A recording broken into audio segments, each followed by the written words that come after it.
Narayanganj city কর্পোরেশনের সাবেক mayor doctor Selina হায়াত আইভীকে গ্রেফতারের পর সিদ্ধিরগঞ্জের মিনারুল হত্যা মামলায় কারাগারে পাঠানোর আদেশ দিয়েছেন আদালত। এর আগে বৃহস্পতিবার রাত 11:30টার দিকে আইভীকে গ্রেফতারের জন্য নারায়ণগঞ্জ জেলা শহরের দেওভোগ এলাকায় তার নতুন বাড়িতে অভিযান চালায় পুলিশ। অভিযান শুরুর নাটকীয় 6.5 ঘন্টা পর শুক্রবার সকাল 6:45টার দিকে সেলিনা হায়াত আইভীকে তার নিজ বাড়ি থেকে গ্রেপ্তার করা হয়। গ্রেপ্তারের পর তাকে আদালতে তোলা হলে শুনানি শেষে সিদ্ধিরগঞ্জের মিনারুল হত্যা মামলায় তাকে কারাগারে পাঠানোর আদেশ দিয়েছেন আদালত।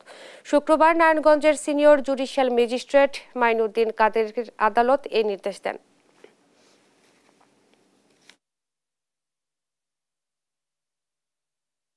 সিদ্ধিরগঞ্জ থানার বৈষম্য বিরোধী মামলা নম্বর 3924, এটা মিনারুল হত্যা মামলার সাথে বিস্ফোরক আইন আছে।